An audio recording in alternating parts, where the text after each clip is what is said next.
am more than my physical body.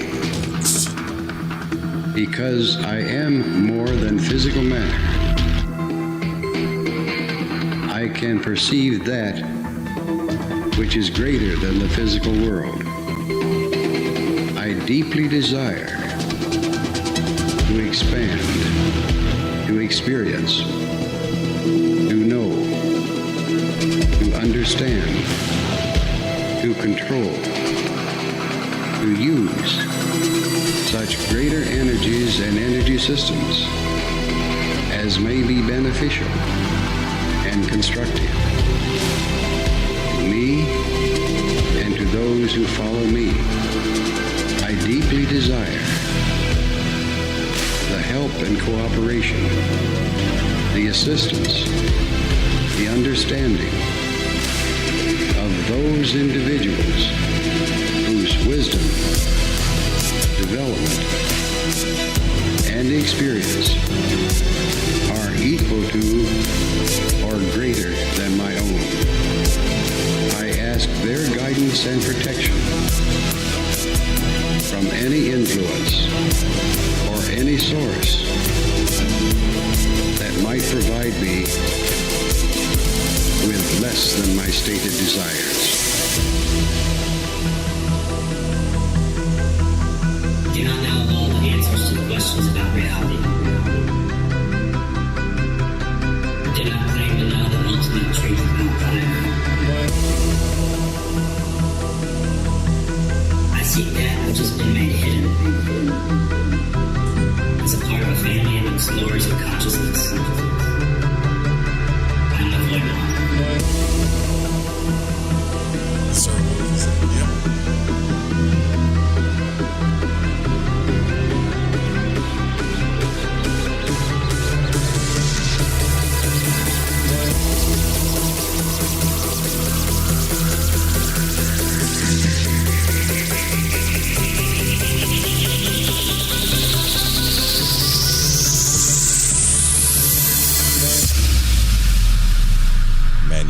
Manual. Welcome to Lighting the Void. Oh, broadcasting live from a shack on a hill in the Mossy Creek bottoms of Cane Creek, Arkansas. This is Lighting the Void live. This is the last broadcast of the week, the last live broadcast of the week. And tonight, man, we're just going to kick it. I can't help it. I don't have anything special planned. I can barely move my... Look at this. I can move my head this far. That far. So, but I miss you guys, man. I really do. Isn't that crazy? Like, think about that. This stuff makes me so happy doing this every night. Like, I miss you guys. At a certain part of during the day, I'll just start missing you guys. And I'm like, even when I'm exhausted, like I was gonna, about 30 minutes before, I was like, I'm just gonna lay down, you know? And I did. I laid down and I was like, man, I miss everybody. That's weird, isn't it? What's up, Sir Wolf? Airplane. Cheek clapper. What's up? I do live in a shack, bro. Like, it's a real thing. LTV fam, Sudi, thanks for the support. So I woke up today and I felt like someone beat me with bats, man. Just... And then I kind of looked to the right and my arm, it looks like look at that. It looks like my tricep is the size of a freaking watermelon. And I found all kinds of bruises on me. So you guys were right, but it's not as bad as I thought it would be. So I figured we'd go through the Explorers Project again. Trust me, I got better shows to come, but I feel like this stuff has really given us a good foundation for what's to come, right? We did a bunch of books. We've listened to a lot of people talk about this stuff, a lot of people that get out of body. We've, read countless books about stuff. And what conclusions have we come to? Let's really think about this. What the main questions kind of still remain. The only facts that we know is like that the etheric double is real, or that I know, and a lot of you know. Astral travel's real. The OBE experience is real. And manifestation on a whole is real from some form of guidance. After all those books, after all the OBE stuff, after all the countless gurus of whatever. It still comes down to the same stuff. So you have to void walk into the void. You have to experience it, like Voldoon says, to really know, to have the gnosis. Yeah, it looks crazy, right?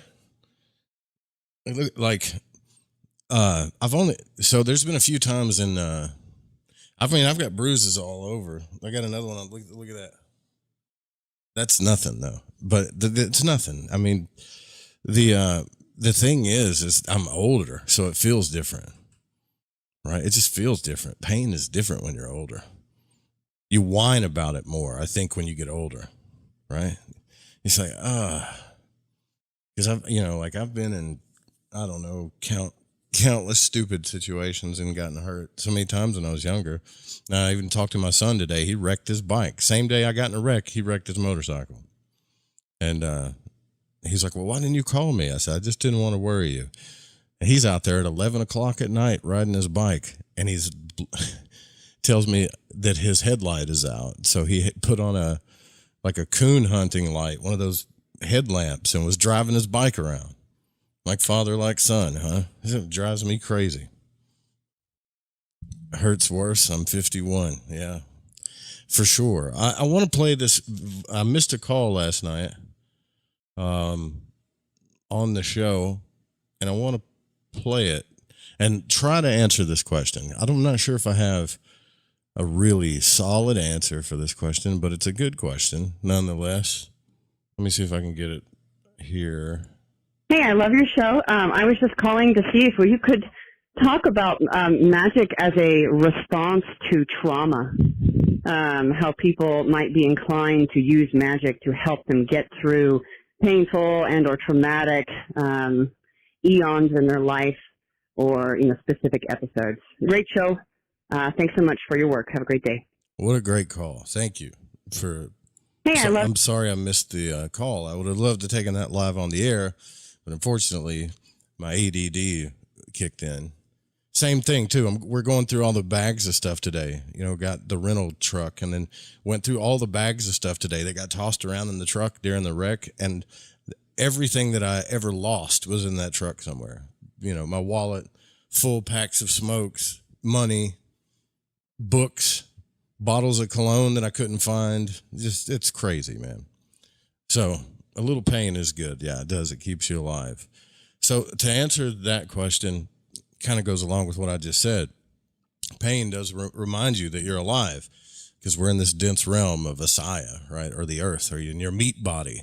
So the Stoics believe this, but a lot of people kind of worship the Stoic idea. I'm not so much of, I think we're evolved past the Stoics, I hope so. But they brought a lot of great ideas about character into our life and reminded us about things that make us stronger as individuals. The emotional intelligence of Stoicism isn't what people. I don't agree with it, but the rest of it was amazing stuff.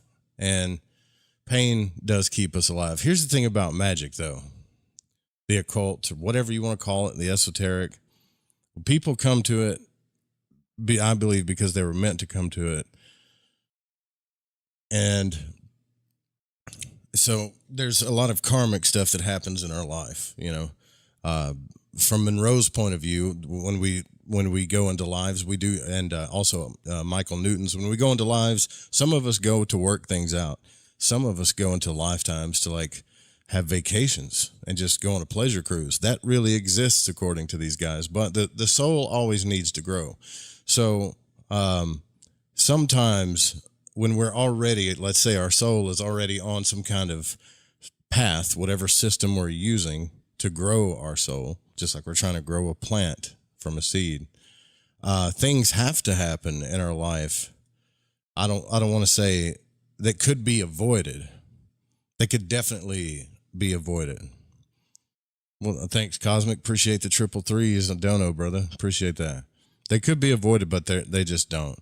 And for me personally, I was in a lot of pain and isolation and in the void when I found the esoteric and the occult. And there are people out there that like to make fun of that. Yeah, you're just kind of losers that fall apart, and then magic is going to magically change it. And that's kind of the way some people look at it, but it's a system that works for people that are a little bit more right-brained, in my opinion.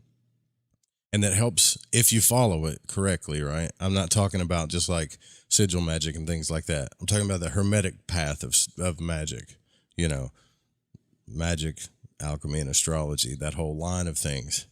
If you follow it, it helps you individuate and authenticate in a way that kind of keeps where you're safe. How do I explain this? Because it's a subtle thing. You're going to invoke karmic things that you have to deal with that will make your soul stronger, that will grow you as an individual. But it'll do it in such a way that attunes to your soul, right? That vibrates right along with that soul that you are, and that keeps you safe enough, and it also builds your faith and your belief. It's an amazing system. But what I just said is the same thing as religion or any other spiritual system out there. It's no different than that fundamentally on a psyche level, right? It's just, I think people that have a bit of a more artistic kind of nature, and that it's not really about being isolated and not relating to everybody. It's just people that have a more of an artistic nature towards creation and soul growth, but the world doesn't work for them, and it causes trauma in their life, so to speak.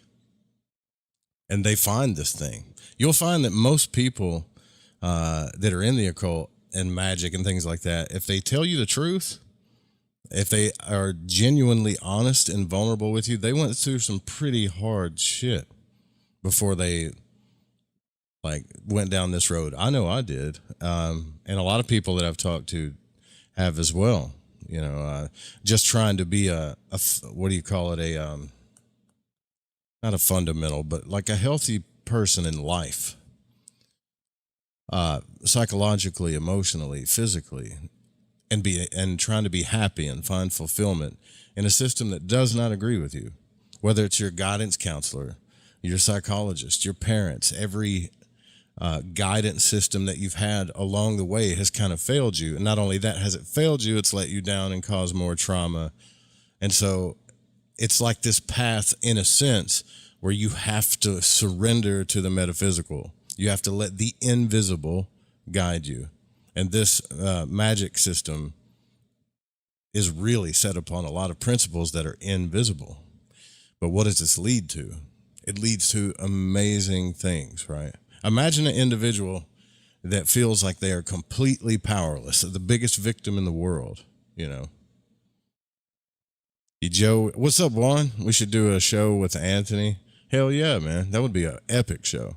That'd be like a power trio right there. I'd be down anytime you boys want to do it.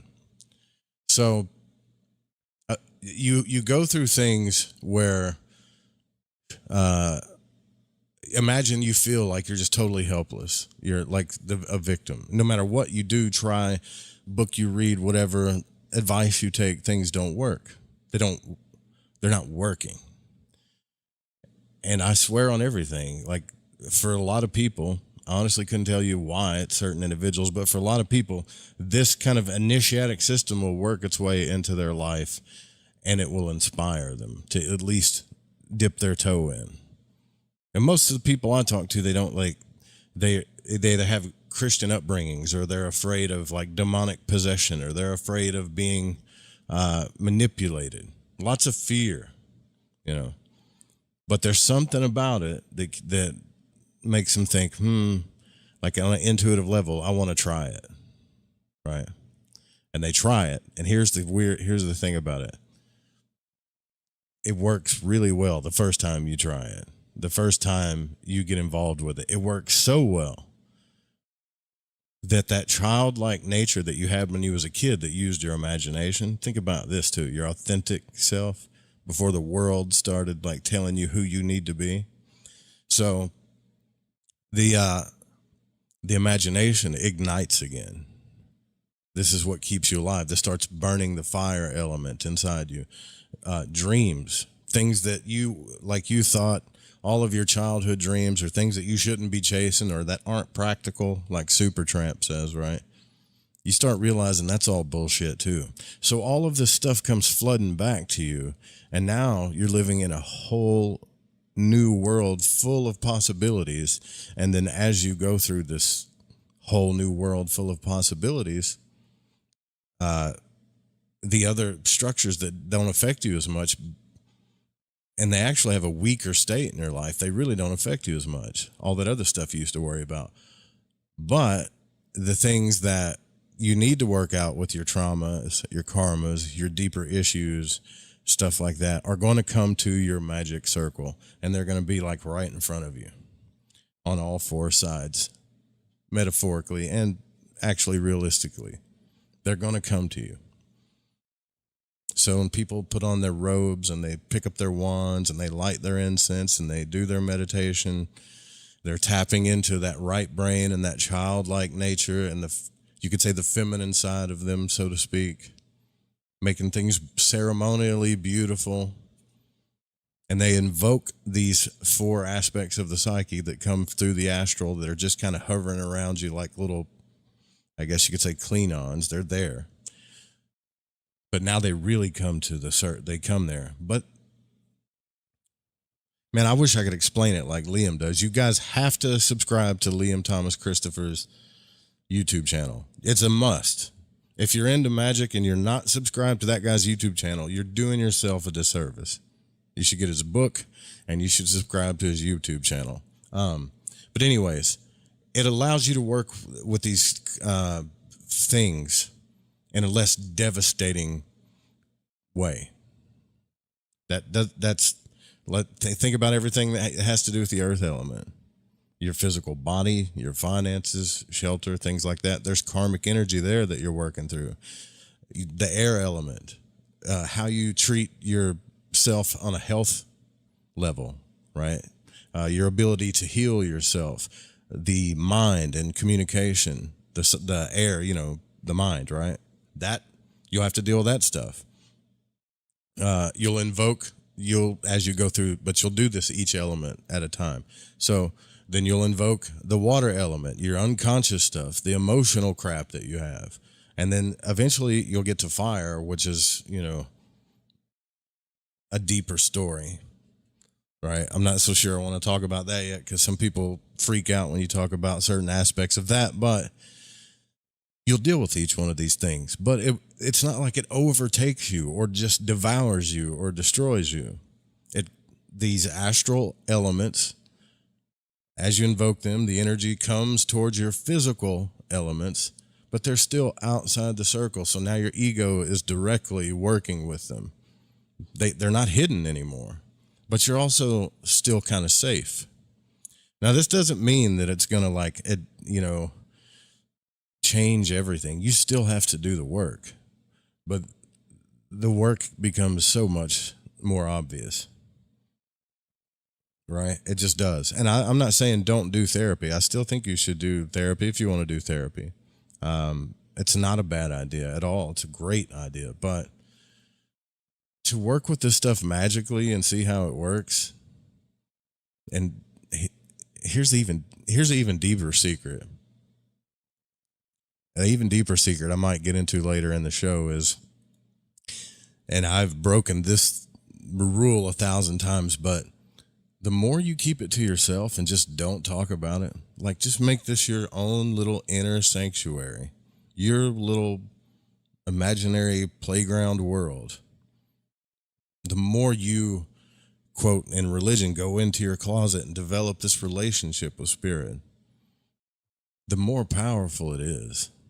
And it'll fill voids in your life that you thought other people were going to fill for you. And I mean all of them, that relationship with spirit. But anyways, let's see. The Jen, you just called. What's up, Jen? Thanks for calling. I know you're worried about me. If you're trying to call into the show, she said, "Oh my gosh, I'm so sorry." No, it's all right. I was hoping you'd talk on the show. She's just calling to make sure I'm okay, though. Such a sweet woman, so supportive. Say hi to everybody down in Florida. So that's why I think people are drawn to it, because they need it. I mean, say your parents when you're a child are just as lost as you are. And the only reason why they're guiding you and telling you the way things are is because that's what they were taught. But on the inside and in your soul and your authentic self and all of that stuff, you know, most of us honestly don't have a super healthy, like, environment to, I guess, flower, if you want to say it a certain way. Most of us don't. We watch TV shows and think everybody out there is happy and they have the perfect little lives and their parents are perfect, and it's just not the case. I mean, my dad had me when I was young. I had my son when I was young.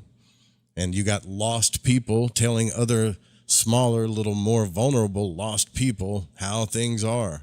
And it's just like a sea of BS most of the time. But there is, you know, stuff, how to take care of yourself, how to live. We figured that out as a society. Not all of it is crap. Obviously, some of it is real wisdom, and you should listen to it. But as far as authentication, loving yourself, soul growth, and those things that really egg you and that make you feel even more lost while you're being guided by all this stuff, I think that's what leads people to it, is a real desperate, like, need to transform,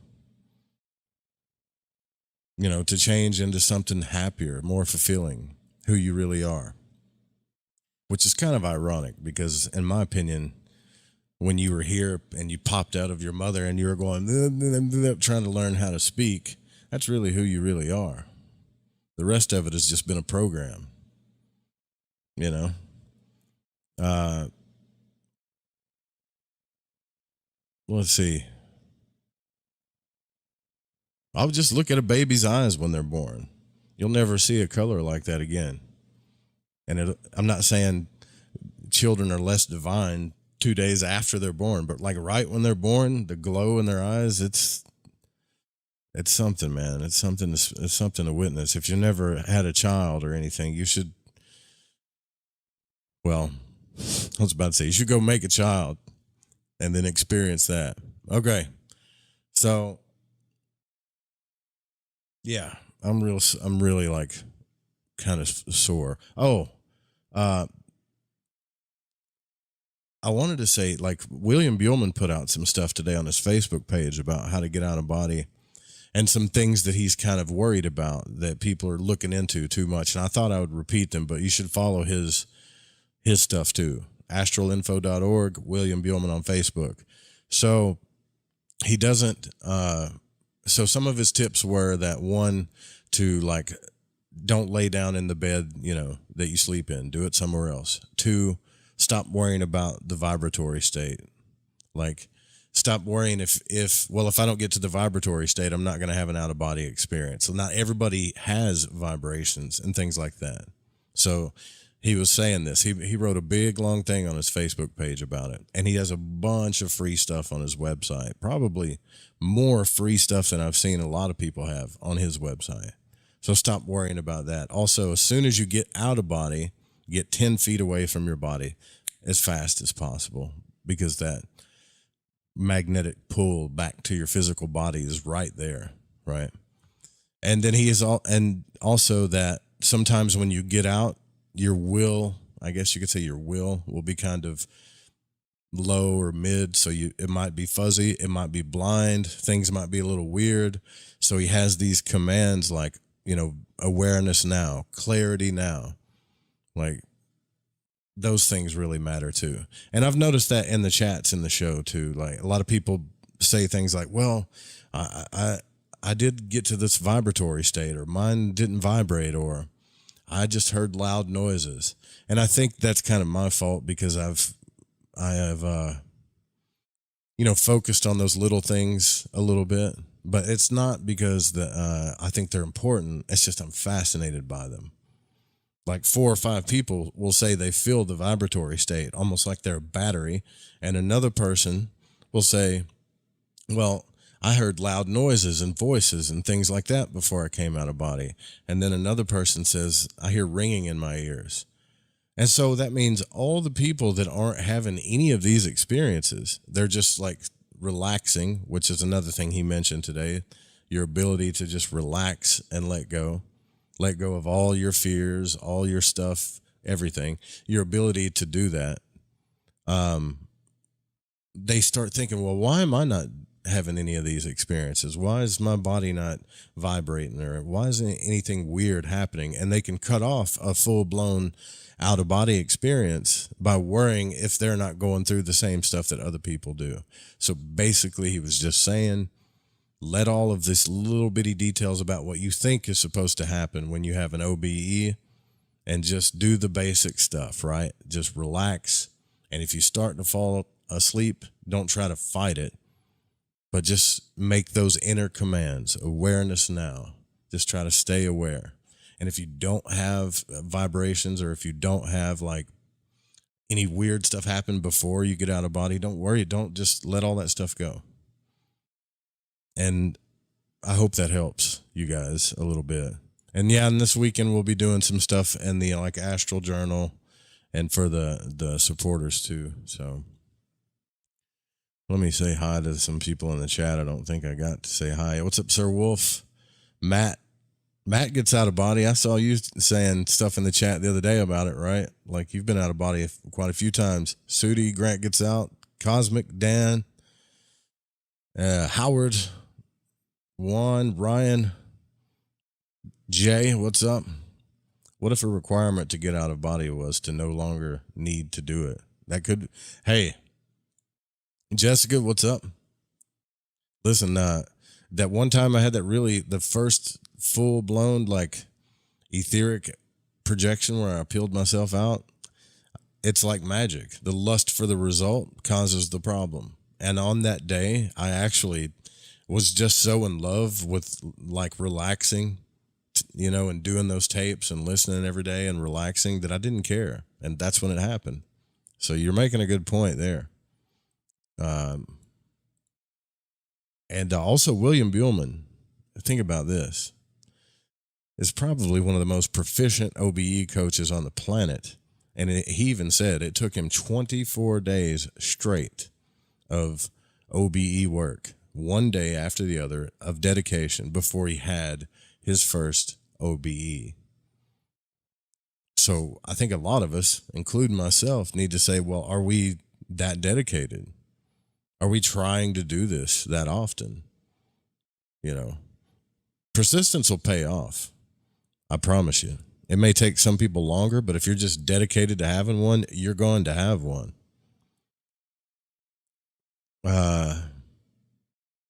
I thought I didn't want a child, but I love my baby so much. He's only 2 months old. Oh, yeah. Yeah, you got a lot of fun, happy stuff that's about to happen in your life. I love the baby ages. It's when they get to be a teenagers and they start trying to boss you around and fighting you on everything, is when things get crazy. All right. Congratulations, by the way. What a gift. So I kind of wanted to listen to this one about energy in the physical body and talk about it tonight. But if you guys have anything, because I said this is the last show of the week, I'm sorry I didn't really do any prep. I'm hurting. I've been laying down most of the day. I had to make sure we got a rental vehicle, but yeah, we can still discuss this stuff. I'm sure I will. But you can call in at any point during the show.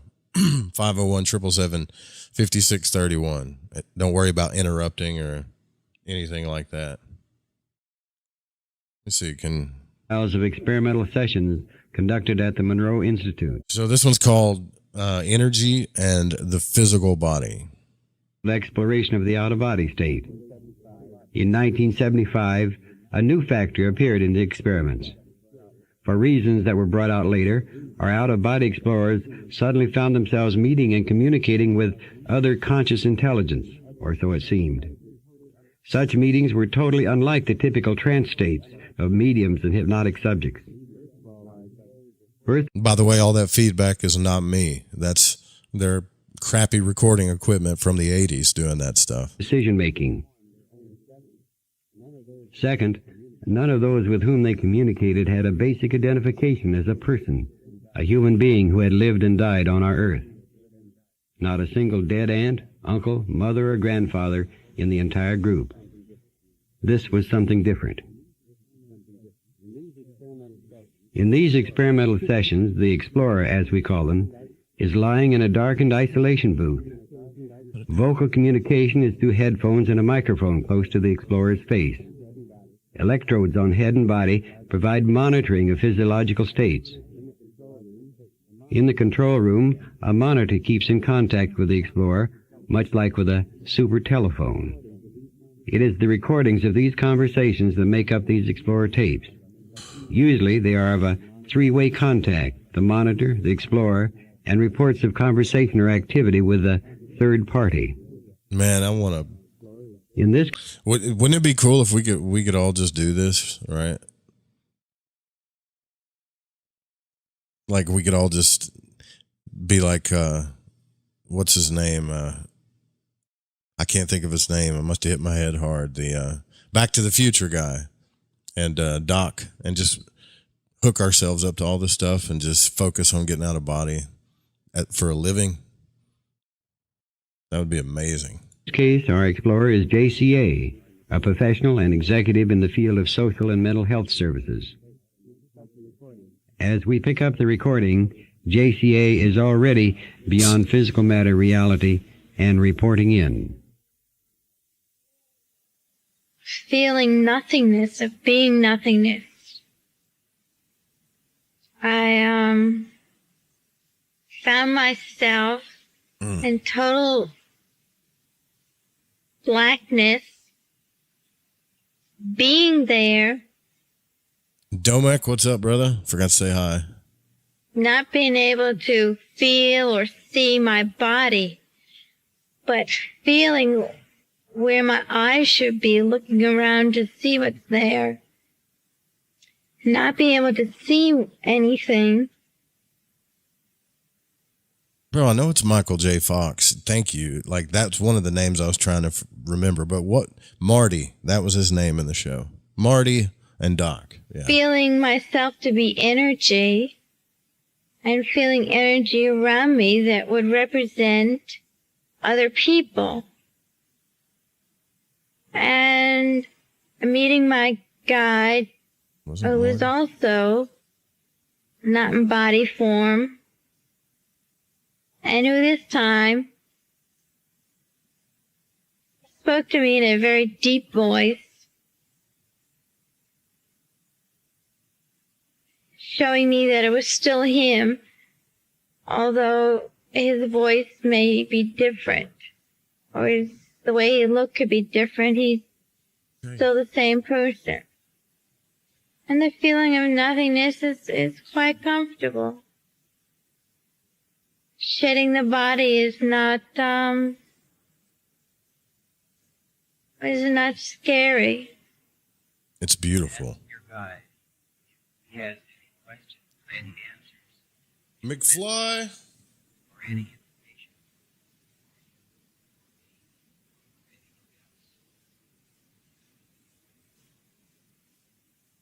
Okay.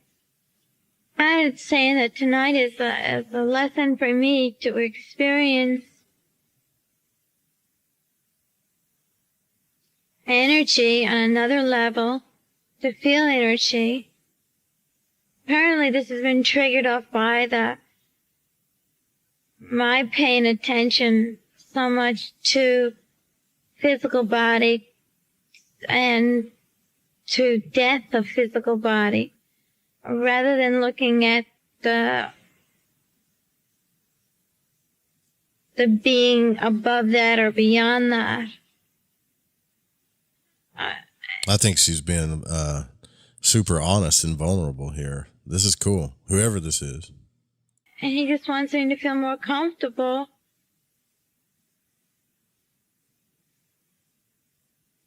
with death and with not seeing a body. Which again is going to prepare me for more communication, for more learning. This is, This feels very reassuring. I don't know why it feels that way. Ask him to describe for you the interact position between this energy that is you now and your physical body. I hate that I can't hear what Robert Monroe is saying sometimes. Like, Between this energy body that is you, physical body. That's a good question. I'm going to believe this. Part of my energy that I have when I'm out of body is used to build my body. And when I use this energy to build my body, being here on Earth, that blocks or curbs my thinking process so it doesn't go out of body. And the thinking process apparently needs to be curbed in order to communicate with the other personalities that are here on Earth. Again, it's one type of communication. When I'm out of body,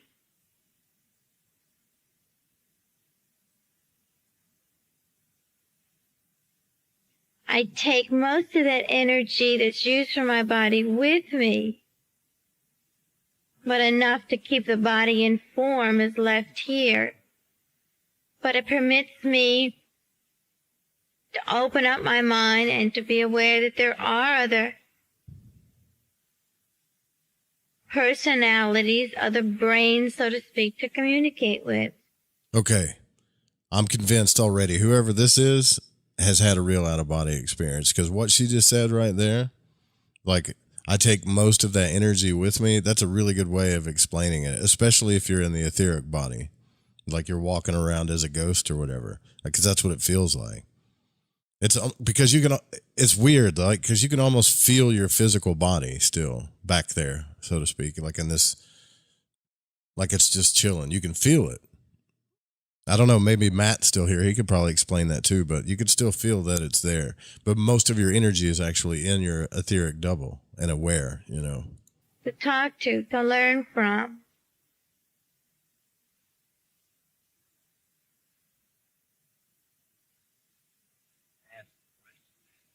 When do you first enter a part of this physical body? At what point in the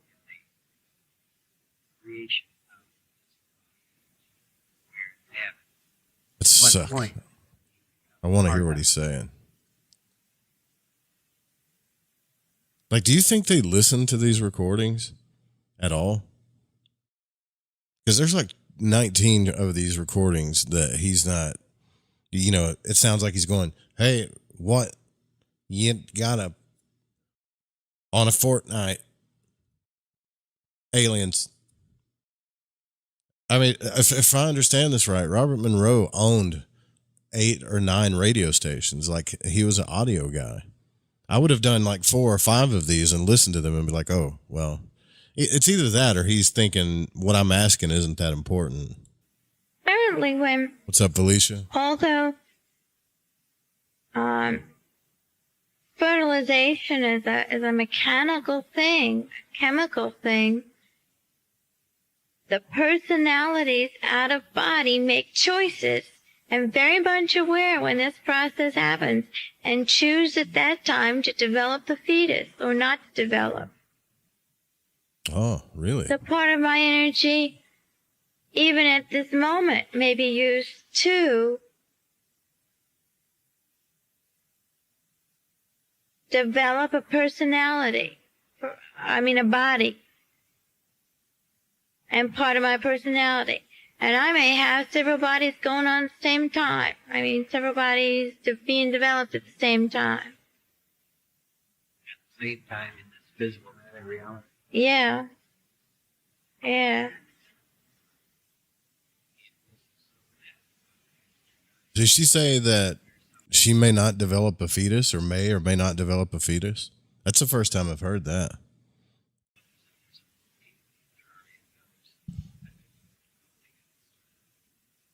Nobody can hear you, Robert.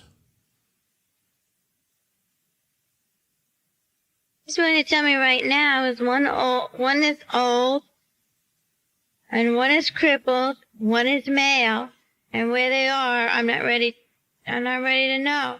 And I could feel being old and crippled. I really couldn't feel the being male.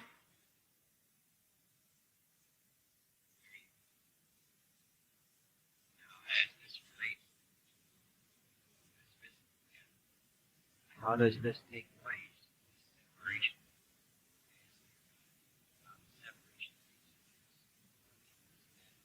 place? So Jay's asking, do you need to be negatively tuned to the clip off stuff to go out of body? I wouldn't even think about any of that stuff. Like, nah, I wouldn't even think about that. You don't need to be tuned to anything negative or even worry about the Kabbalah, the clip off, spirits, demons, angels, that whole world. You don't really even need to worry about that. I wouldn't. Sense, but the energy returns to the personality, and it strengthens. I don't understand it. It doesn't fit. Who's this? What?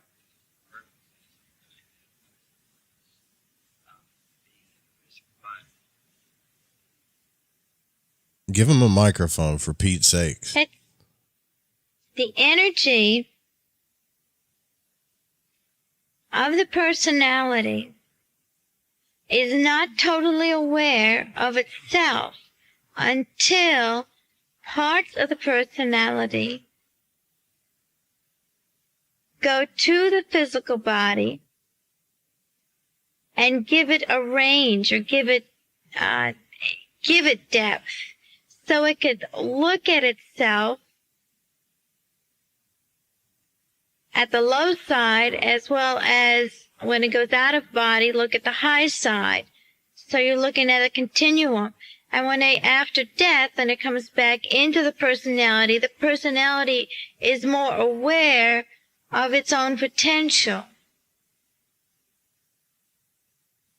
It feels right, but it's not coming out right. No, that makes sense what she said. I think she explained that really well. What's up, Sacred Sequence? Tarot, how are you? Says, can you request transcripts of these shows? Yeah, I can. You don't have to request them. You can, there's a clickable link. I just dropped a link in there. There's a link to the transcript of each audio, right? But I'm not sure that it actually shows what Robert Monroe is asking in there. But it does have transcripts for each one. They're totally free. You don't have to request them or anything.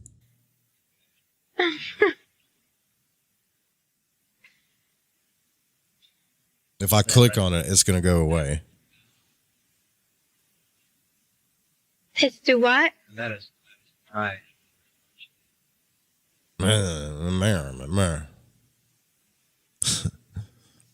Suppose that How is he not aware of this?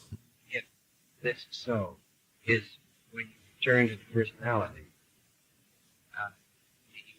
that return again to this Bark. existence. Aliens. And if so, is it a choice?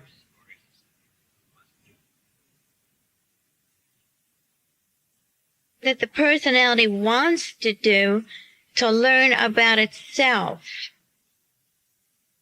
And after death, it returns. It's like the whole personality takes an assessment of where it's at, and does it really feel itself to becoming a unified force or part of a larger force. And until it feels whole, it keeps exploring all parts of its self through physical bodies by coming down to Earth. Oh, that's trippy. Apparently, at some point in time, when it becomes a unified whole, it no longer feels a need then to ever re-enter a physical body. that's a part of feeling, I think part of feeling this nothingness of just energy, of just being, without having to have a shape or form or visually recognizable.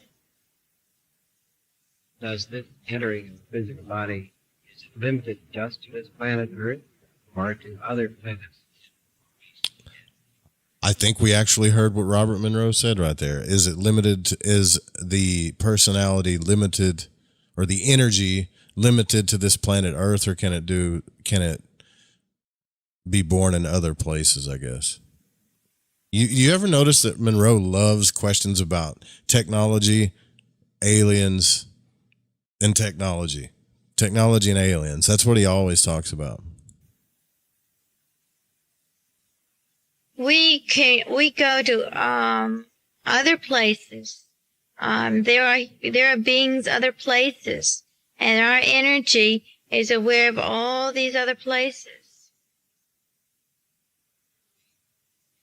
Habit, physical bodies. Not like human bodies not like Earth bodies, but That's what it sounds like. other forms of things or beings, like those Martians I saw. We may do that. So it could even be that part of our personality is playing against another part to maybe work out a problem or, not a problem, that's not correct. To help understand the personality. What are some of the other forms on other planets? What are those other forms like? So Robert Monroe's asking, what are the other forms like on other planets? Ew, he showed me ones like,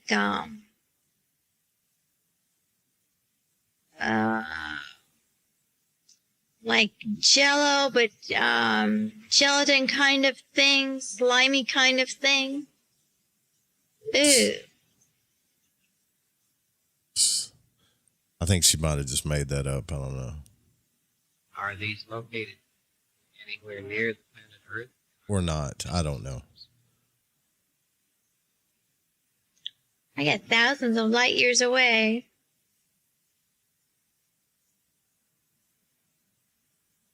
Ask him then, what about this?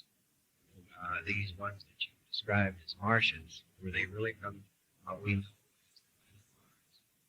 Well, listen, if you think about it,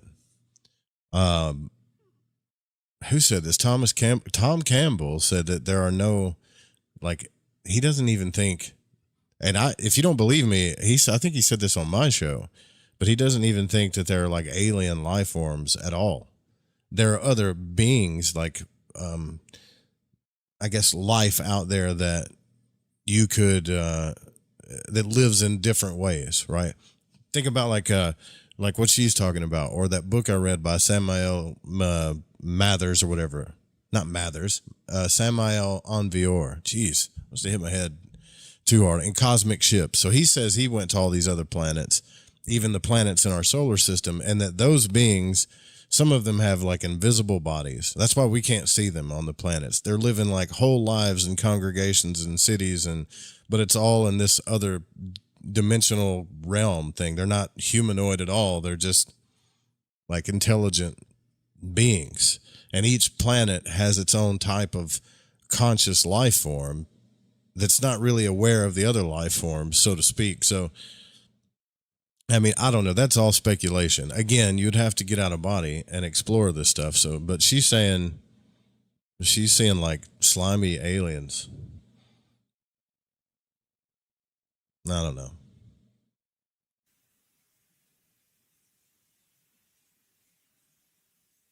Slimer.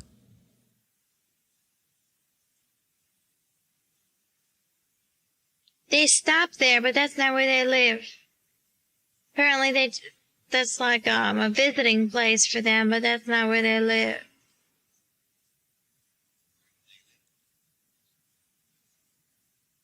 And a green place, another green place. How could that be?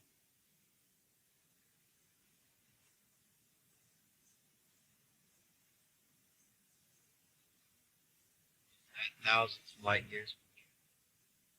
Yeah, it's pretty far away. We were almost going to go, but then we decided not to. What? I'm not so sure I want to go that far right now.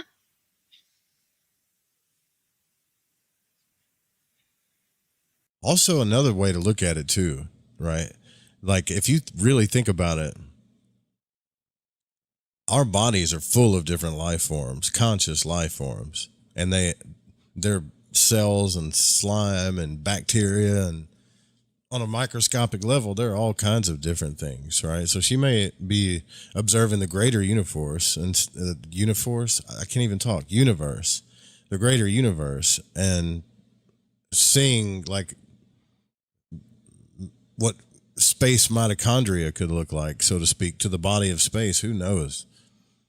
That's what makes all this real like fun and exciting, because, you know, it's far beyond angels and demons for sure.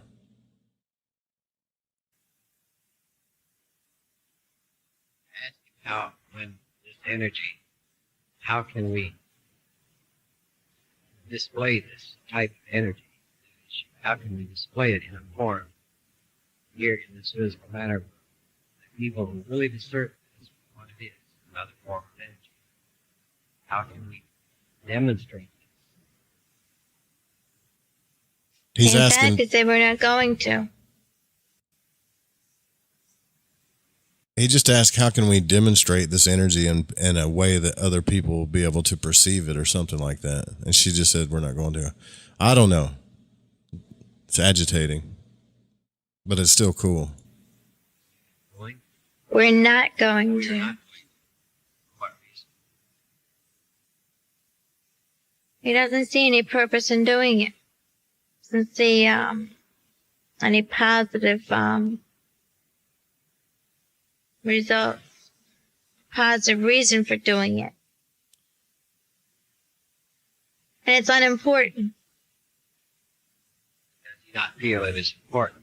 It's irrelevant, Monroe. Important that we make this culture in which we exist aware of this energy. Oh yes, he feels that needs to be done. How can we best do this?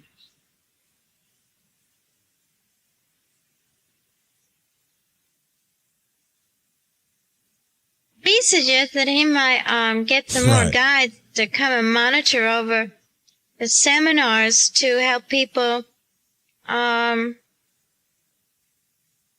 stay in 12 and feel very comfortable in 12, so that they would want to keep returning to 12.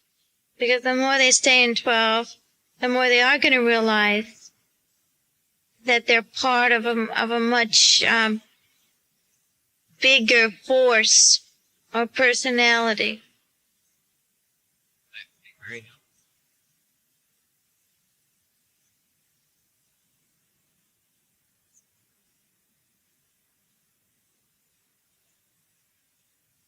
Ask him, is it possible, while in the physical body, to use this energy? I feel like Robert Monroe's in another dimension right now. For necessary sustenance of this body.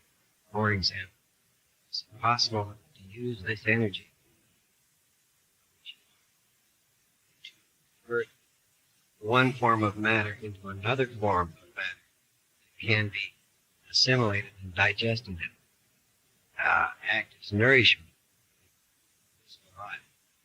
Which can we take dirt or soil and convert it into something that will give nourishment to this body? Okay, so what I caught from that is something about him asking if you can take one form of energy and turn it into another form of energy by conversion. Like this is, he does this sometimes. I think I've listened to so many of these now. He'll get like super sci-fi and just start. It's almost like he's asking leading questions in a sense. so that some of the sci-fi stuff that he wants to be real is real. It's probably real. And it could be, it's probably real, which is why he's leading the questions, because I think he experienced some of this stuff in his out-of-body journeys. The more I think about it, actually, because listening to all three of his books, this makes sense why he's asking such kind of, I call these Star Trek questions, you know. Can we do this with this energy? Actually, he said, yes. And then he also said, we would need to do this less if we use this energy to slow down our own metabolism. We don't need as much sustenance as we think we do. What? Why would we want to slow it down? And therefore, a lot of the foods that are around us already, even in some pretty hard times, would hold the physical body together. I mean, so you wouldn't have to transform trees or dirt into food. We could use this energy to recognize edible things and non-edible. I mean, in terms of poison and non-poisonous things. It can be so done.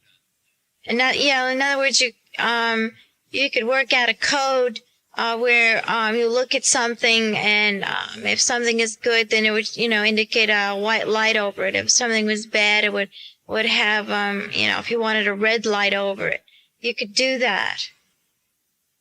So you wouldn't have to look into a science book or a plant book to know what you're eating. Is there, how in such intake of the physical body, is there anything that is destructive about eating or consuming animal flesh? Oh, he's getting into the animal flesh thing. We're talking about It's a guy. harder on the body. Hey, Jane, I don't know if you're here tonight, but you sent me an interview of this guy that knew Robert Monroe, and what he said about Robert Monroe was that he literally just sat around, and when he wasn't doing his stuff, in the Monroe Institute, that he sat around and smoked cigarettes and ate cheeseburgers and talked about this stuff. That's what he did. I don't think he's taking like the vegan route or whatever. I think he's just asking because he's worried about it or something. Our body was made more for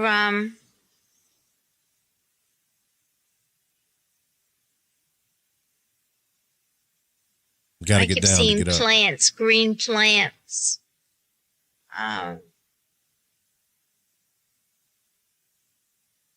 But we have the capability of making our body able to handle animal fats or animal meat if we wanted to.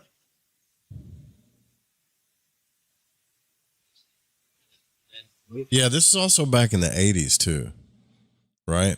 So have you looked at the real statistics on people that just eat carnivore, like actual statistics on it, that all of like diseases, inflammation, all kinds of things in their body are disappearing?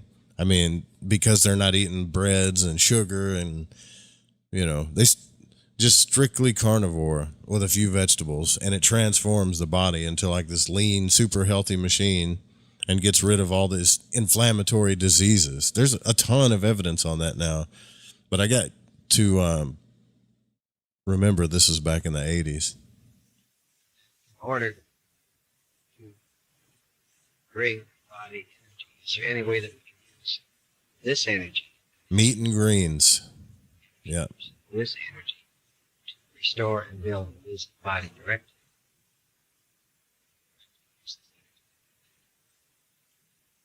What is going on? Again, life, if it's for terms of life being prolonged when it should be cut off, no. The physical body is not something that should just, go on forever. Although the energy would be able to do that, it's not going to help the overall personality to learn from it. It would just just be wasteful. The idea is to use the body as a tool to learn. And once you've learned from it, then the body should be discarded. And therefore, the energy of the mind returns back to the personality. All right, so we're way over. I got to do the Fringe FM thing to help keep the station alive, right? But if you're a materialist, from that point of view, that's a struggle. That's a massive transformation for people that, if she's right, let's say she's right. She said the body is just a tool. You use it to remember who you really are, learn, that kind of thing. And when you're done with it, it should be discarded. That's what it's for. Even though that's kind of hard to hear. I'm not a materialist at all, whatsoever.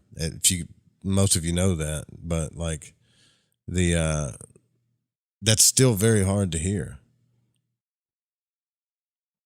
On the energetic level, I'm super attached to my body. I think most of us are, right? Starseed says, I knew this would come up eventually. It's really is the mixture of macros and processed food. Fruit by itself, meat and veggies, stay away from crap carbs. Yeah, there's all kinds of just unnatural, synthetic, poisonous junk in our food, whether it's the meat or the veggies, that we need to get away from for sure.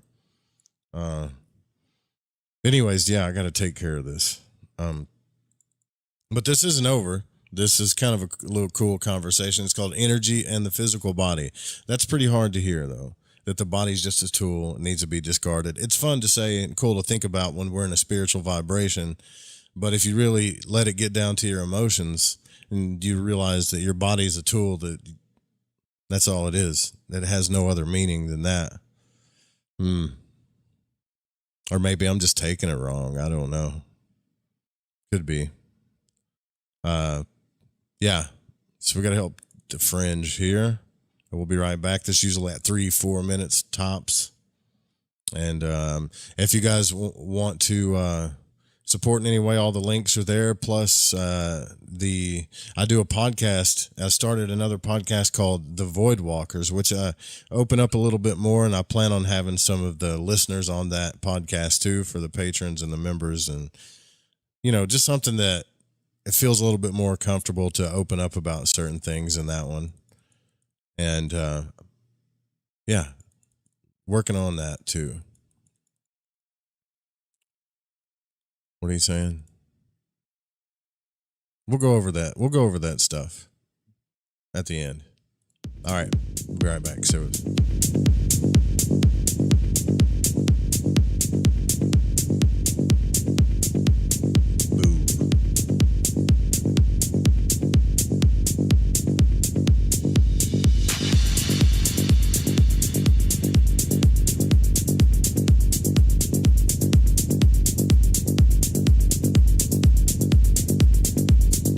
Masonry bits.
So, you love talk radio? Then you'll love TalkStreamLive.com. TalkStream Live is always on, 24/7, with the best streaming talk shows. Find your favorite talkers and discover some new ones. It's free, readily available online or on mobile with any smartphone or tablet. Finding your favorite talk shows all in one place has gotten a whole lot easier. Just go to TalkStreamLive.com. Be sure to download the free apps from Google Play or the iTunes App Store. I was in the middle of the Atlantic Ocean when it happened. There was a sudden jolt and our submarine crashed on the seafloor. We were in total darkness. That's Dr. Dejana Figueroa, a marine biologist and STEM teacher, talking about a deep sea dive she'll never forget. It's funny, when I was a kid, I was afraid of the ocean, and there I was, 2 miles below the surface. But as a scientist, you prepare for that. Using our training and a little creativity, we fixed the sub and finished our experiments. The dive was just too important. Every dive gives us glimpses at things few people ever get to see. Glowing creatures, fiery undersea volcanoes. When we got back to the surface, I kissed the ground and called my mom, of course. But you know what?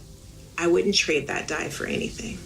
Dr. Figueroa uses her passion for STEM to discover new things and make the world a better place. She can STEM, so can you. Check out She Can STEM for more stories and inspiration.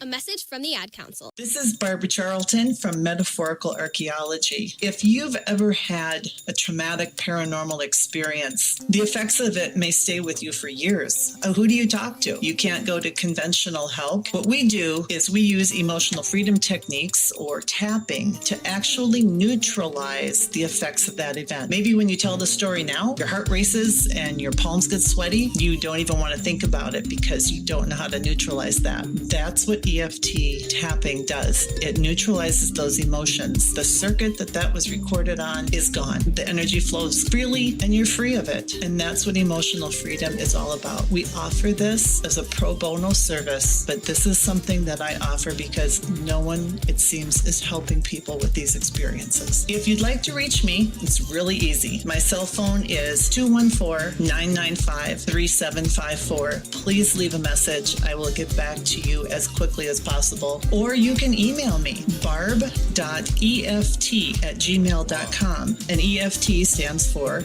Emotional Freedom Techniques. Reach out to me. It's confidential. This works. You won't believe the results. Have you ever wondered, what do the stars say for me? Or, will the next month or the next year be more favorable? How about, are our two signs compatible? Each month, at the new moon, you can ask these questions live with me, your astrologer psychic, Mary DeCina, along with host of Lighting the Void, Joe Root. Join us at the new moon for Cosmic Conditions. We look forward to working with your energy. Every new moon at 7 p.m. Pacific, 10 p.m. Eastern, right here on Fringe FM. All right, we're back.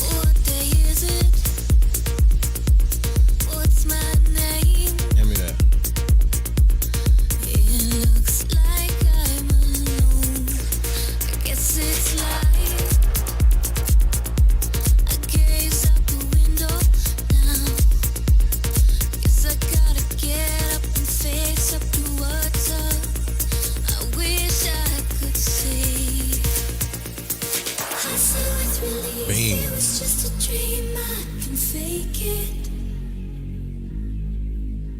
All right. Big shout out to the radio station Fringe FM. You can always listen to the live audio broadcast on the digital station Fringe FM. TalkStream Live. If you want an app to listen to it, in my opinion, the best quality app to listen to the show on the audio version of the show is probably TalkStream Live. My buddy Bill runs that whole thing over there. He does a great job and works with several shows and radio stations and stuff like that. So it's really cool. Shout out to the people on the station over in, let's see, Europe. What's up, Dallas, Chicago? I can't turn my head to say all the names. Been popping ibuprofen. All right. I see all your dots, though. The radio lovers out there. God bless you. I love radio people because I'm one of them. But, man, I'll tell you what. Video did kill the radio star, right? So we're back here. We're listening to the Monroe Explorers tapes, and this is number 16. And I'll drop the link in the chat again at some point. And this is from the 1980s, an explorer that I guess has channeled a being. Robert Monroe's asking questions about energy in the physical body. And it's Energy in the Physical Body, number 16. And where we left off, I think he was asking about aliens and how to... Supervisor. Yeah, we'll just pick up where we left off. Instruction and decides what you do. It's Robert Monroe trying to figure out about the energy aliens. itself decides.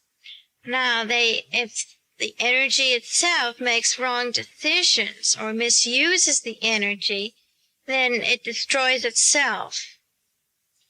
If it makes correct decisions,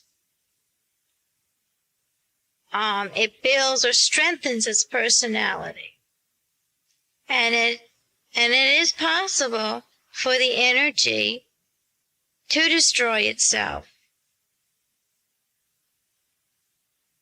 What is classified then as misuse? When it has not added to its present knowledge, it hasn't learned, it hasn't gained anything more than it knew previously. It's more than just a question of good or bad or good or evil. For example, killing by itself would mean that it would destroy the energy. If the killing of whether it be animal or another human being... She went straight to murder. What happens to the energy body at death? And she didn't call it, she just called it killing. Whatever.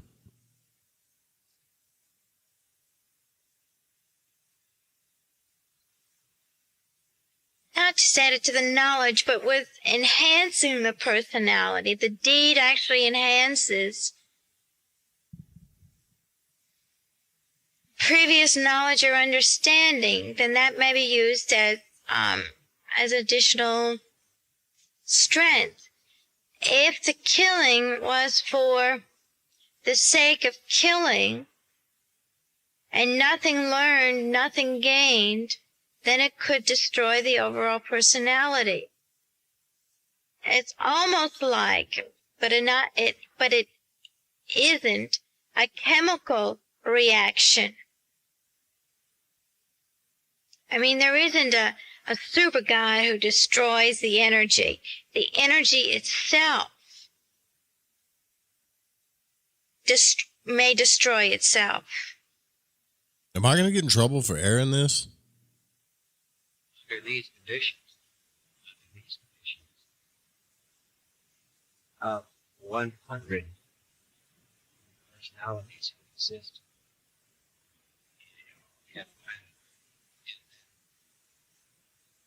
perform or do not perform certain acts. How many of them are so destroyed by lack of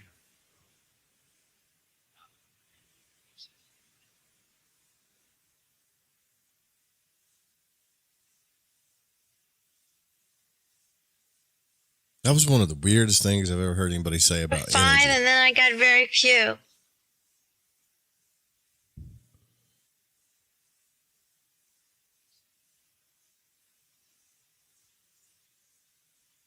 It's also possible for these energies to merge with another energy who are at the same developmental level.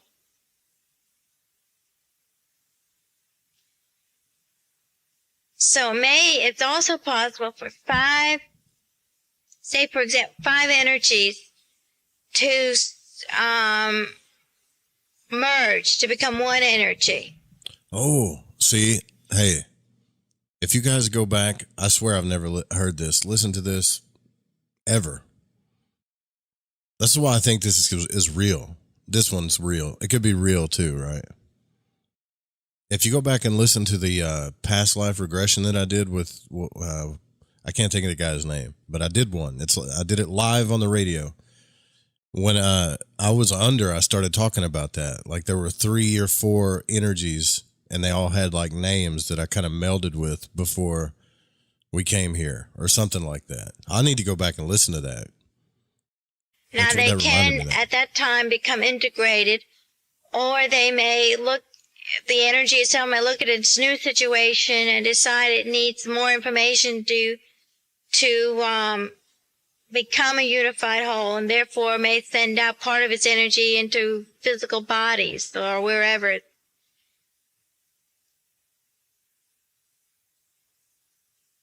But there also seems to be a hierarchy of understanding that goes along with this.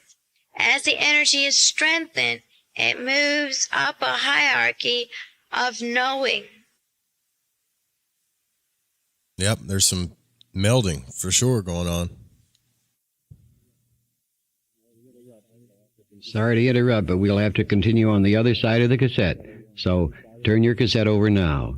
Well, you need a microphone, sir. It's funny how when you say that, I just think Robert Monroe doesn't want to be heard, or he doesn't care about it.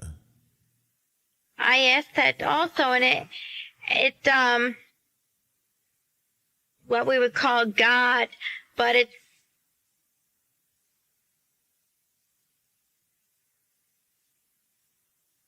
I can see it, I can feel it, but I can't say it. It doesn't.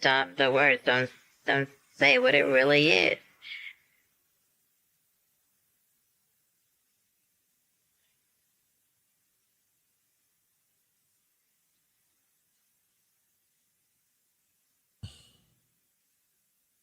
Would be the purpose of virtue. Why would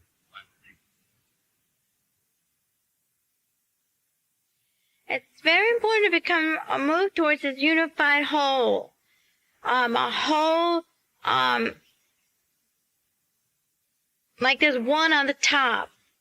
And as the personalities move and merge and become more knowledgeable, They share their melding experience, probably. and the level of understanding increases. They move on up to this one that doesn't make sense verbally, but visually it makes a lot of sense. All right, then I think give us a lot of about guide. Ask him if there's a name for him, such as.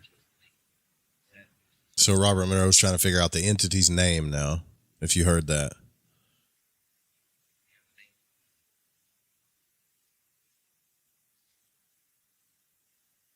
He doesn't want to give a name to me right now because he doesn't want it to interfere with the training that we're doing.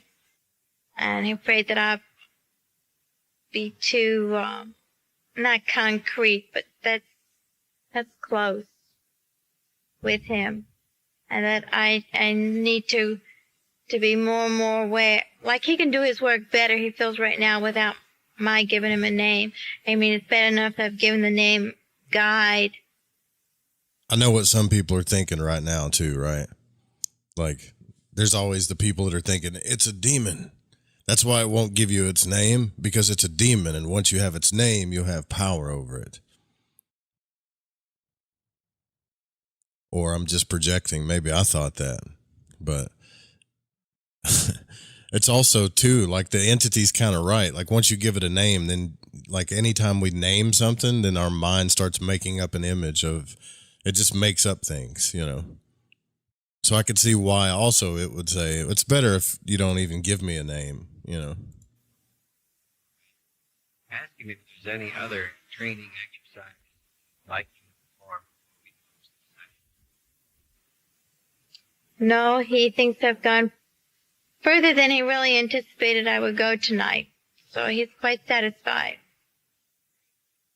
Thank you very much. Well, thank you. And there you have an early session with JCA. We apologize for the quality of the recording, but it's the best that we could do with this particular tape. At a later session, JCA continued.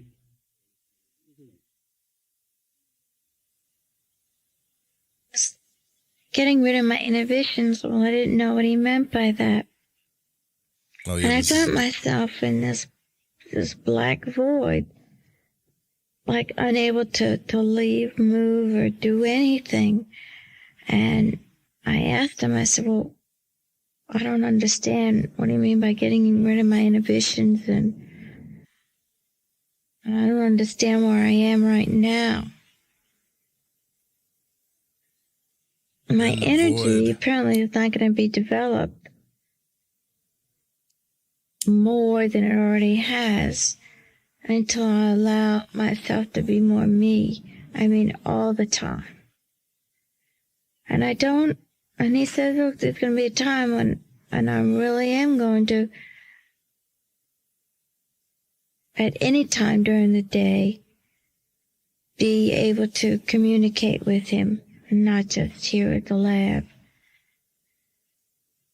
and go to other places.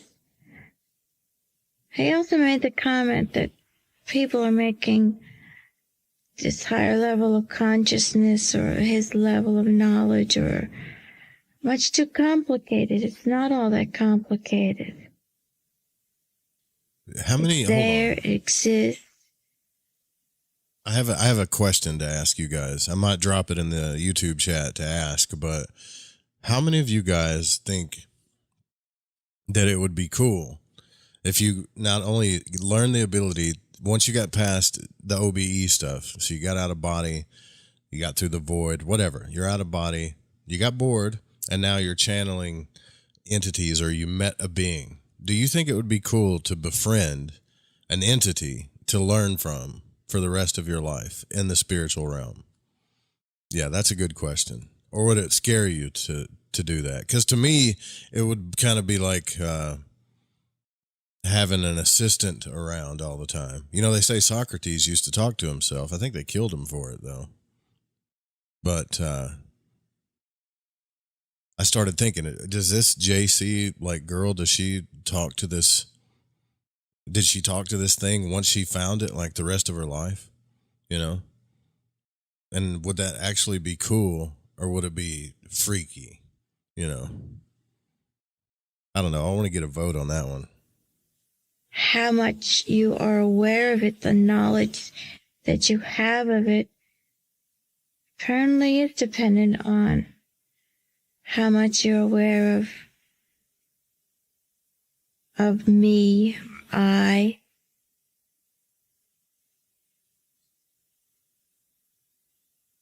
Ask him then. Ask him, what are the differences between this level in physical matter on the planet Earth and where he is? What are the steps in between?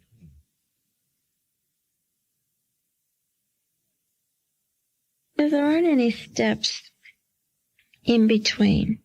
There's a wall, there's a barrier between here and there. And it's like once you jump over that barrier or go through that barrier, you're there.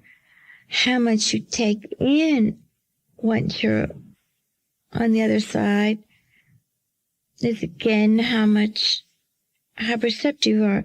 Just like how much you take in here on Earth is how perceptive you are. And again, your perception, your depth of perception is your awareness of yourself.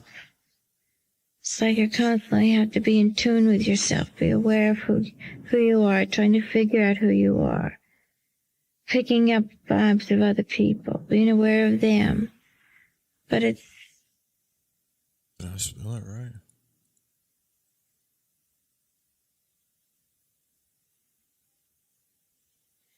Steps to get over there is pretty much being free enough within yourself to knock down that barrier. What is the barrier? What is the barrier? Barriers in your mind.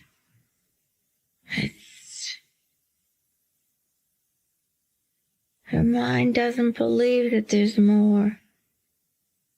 She's true. She's 100% true about that. We want to believe, but we don't really believe. We demonstrate to the mind that there is more.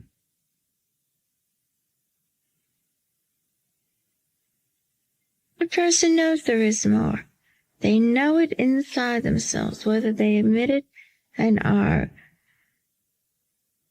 want to see it consciously. That depends on the development of the self or the spirit.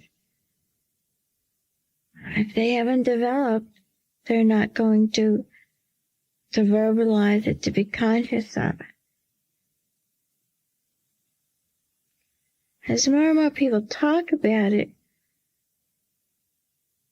more people will admit or search it out.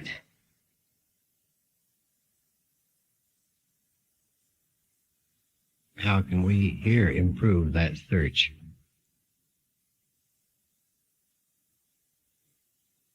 Tell me to tell people that we're at the search of the mind, of what it's able to do, what it's capable of doing. Rather than telling people that it's possible to go out of body. Leave that up to them. They'll tell you. Mind, there's a search of what the mind is able to do. I want to find that out and what their mind is able to do in a very non-threatening way, very relaxed atmosphere. Relax them, and as they get to deeper and deeper levels of relaxation, they'll become more aware of their mind, and that it travels, goes places, it sees things because it wants to see things, because it doesn't like seeing emptiness and void. So it creates things. You hear what she just said right there? Think about what she just said right there. It doesn't like seeing emptiness and void. It wants to see things. What if that was the whole story of like creation? In the beginning, there was void and nothingness, right? It doesn't want to be in the void. It wants to see things, right? It wants to relate. What if God is just like lonely? Like the ultimate twilight zone of loneliness? I don't know. Or maybe I hit my head too hard. 7 votes. We got 7 votes. People said, if you discovered an energy or entity to talk to, would you continue to do so? 86% of you said yes. That's what I thought.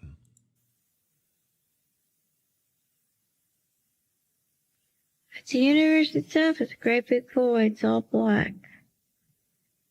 That's right. And the mind actually creates places to go, things to do, whether it be on this earth, on earth, or in our out-of-body travel.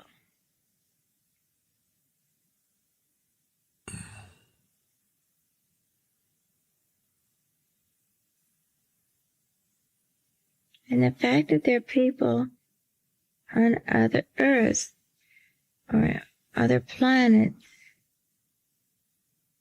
is because their minds wanted to create something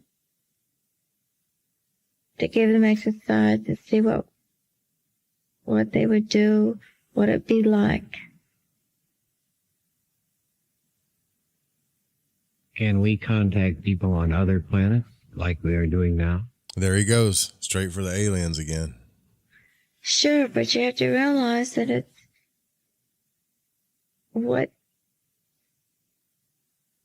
we want to see, what they want to see. Like, there's really nothing out there. I mean, the true reality, absolute reality, there is nothing. We create it, they create it. We can communicate with them, and we can meet their minds and see what their minds see or have made up.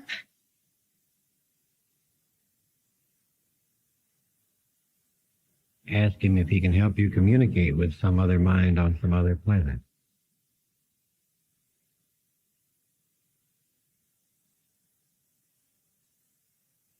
He did, and briefly when I was talking just a second ago, he showed me, I quickly went to his other place and saw a person, not really a person, a being, and a place that was a yucky kind of green, and had a bright sky, but it was kind of cold. The nothing. People live under mounds. That's weird. Yuck. You want to, hey, in the Kabbalah, right? In the Hermetic Kabbalah especially, there's the Ein Sof, and the Ein Sof 4. I told you these two things go together. I've been studying this stuff for a long time. They both are saying the same thing. One is just more right-brained, the esoteric, magical side of things. And this is the more scientific, experimenty, left brain type of method to explore consciousness. But they're saying the same things. It's limitless nothingness, right? And limitless light, or limitless nothingness, and then light into the limitless nothingness, which is Kether, which is basically what she's saying is a created energetic form that wants to create into a void of nothingness. Ask him if he can take you to a place that is much like this planet Earth, and where you can understand the communication given. And if he will, ask him if you will go there now. Are we going to go to another planet?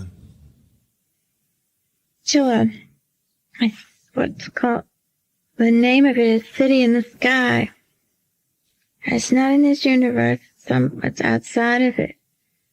It's very pretty buildings. Very bright. No plants, no vegetation. But there was something really strange about the city. It was very pretty and pleasing to the eye. It finally dawned on me there wasn't any people. There weren't any people around. Or things that I could see. And I asked him about it, and he said the spirits of those bodies had abandoned the city.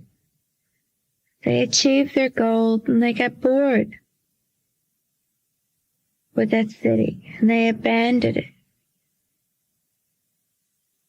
And he said something really strange, that the spirit of the earth bodies are going to eventually abandon the earth. An ultimate peace has been achieved on earth. Conflicts have been resolved.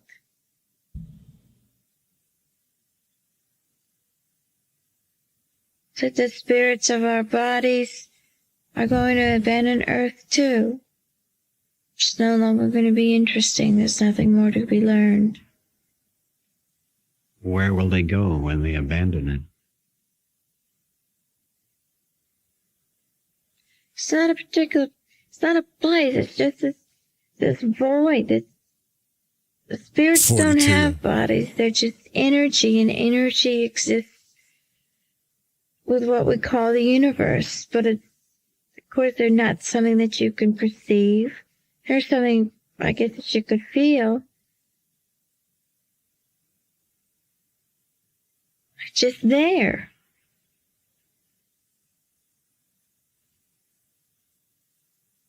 Then ask him what happens when we pass through what we call physical death here.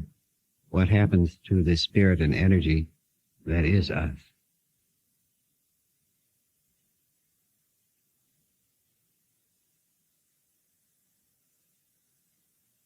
Energy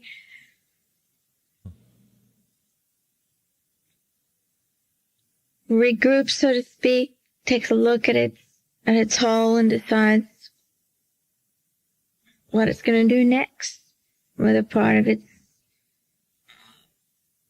still may exist in other bodies, and it may decide it wants to break off some energy to make another body or go someplace else,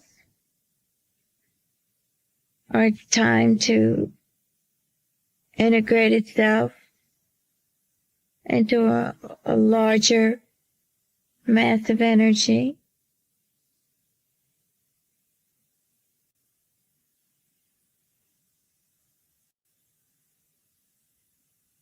Does this decision may be made? Is it made of its own self, or does someone else make that decision for it?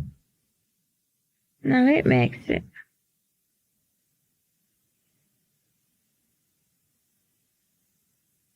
What other choices? What happens if it integrates with a larger band of energy? A larger band may decide also to create some more people or things or whatever. Because the ultimate is to eventually all these various energy systems to become one. And what happens there, I don't know. If it becomes one, I guess then that one may live like that for a long time and then decide it wants to start all over again.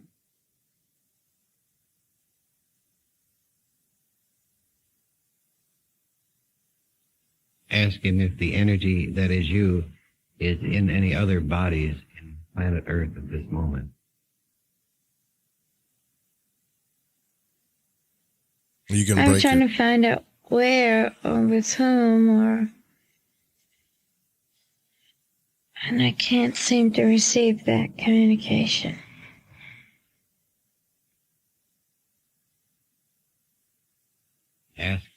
Ask him if that information is available as far as I am concerned. Yes, you could find out from him. Ask him to, then if I can find out, ask him to relay it to you as to who and where they are. Does it seem like, am I crazy here, or does it seem like Robert Monroe asks, like the conversation will be going cool and mellow and kind of good vibed, and then Monroe will come out and ask an even harder question, like almost like you're in a police interrogation, so to speak. It's probably just me, just the agitation, maybe.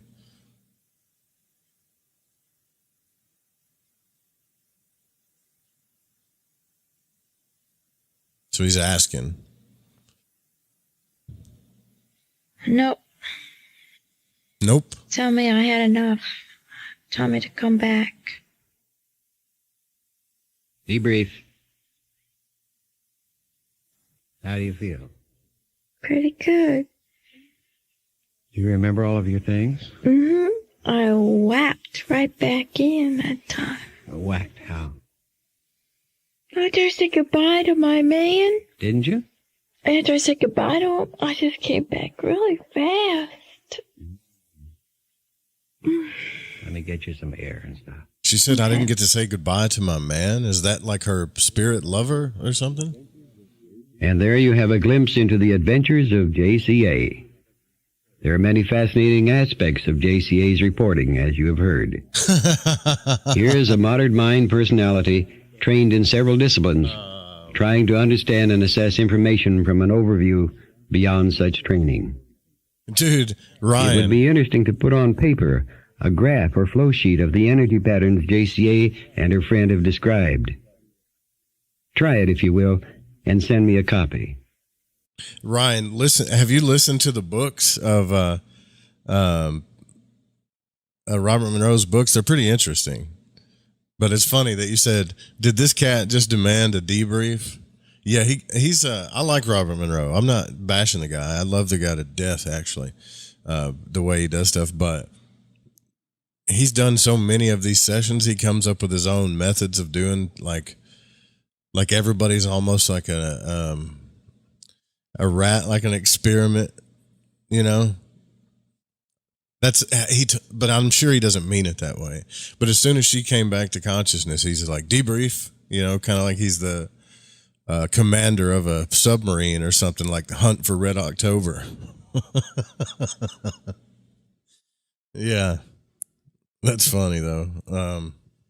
That's some pretty deep stuff. So whoever this person is a kind of they seem like they have more of a childlike nature. So I asked this question: if you discovered an energy or entity to talk to, would you continue to do so? I got the feeling that whoever this person was talking to had a pretty close relationship with that entity, right? So 80% of you said yes, and 20% of you said no. But think about it like this: would you rather talk to something real?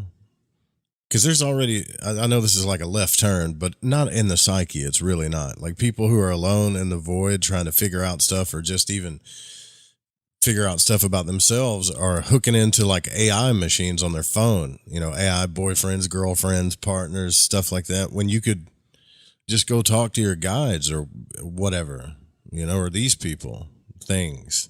It's got to be better, at least way more fun, way more real, and surreal, I guess would be the word for it, to have a relationship with one of these things, right? Why would you? Yeah, why would you? I don't know. I'm thinking I'm going to cut out here early, man. Guys, I'm really I'm hurting. I got to lay down.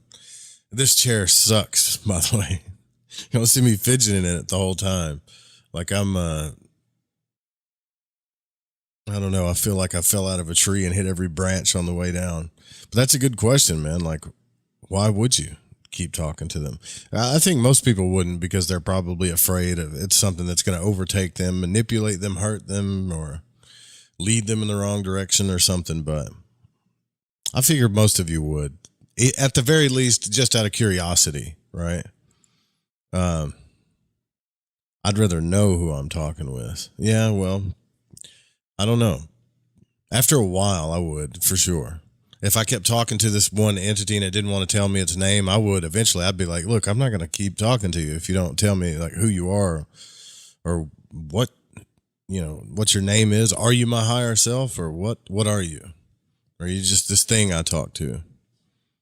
So that's a pretty interesting one, though, because there was, like I said, there was a lot of things in there that she said, especially in the beginning when she was talking about how it feels when our energy body leaves, that I think this is like a legit explorer, even though she seems very, which isn't a bad thing at all. I actually love that. She seems more childlike, more free, more authentic, Those are the kind of people I like hanging around.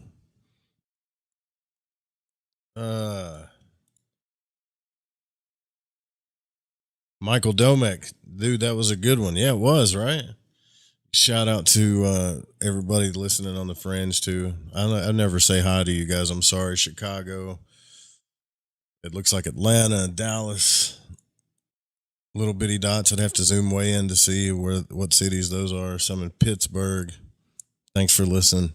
Yeah, but I'm gonna go lay down. I'll try to put out some stuff for the supporters this weekend, and there's some videos I'm also planning on putting out too on the YouTube channel. Not just live stuff, but other videos, because I started that whole mystery school thing, and then it's been sitting there for a little bit, so I got to put some stuff up for that too. So be looking out for that.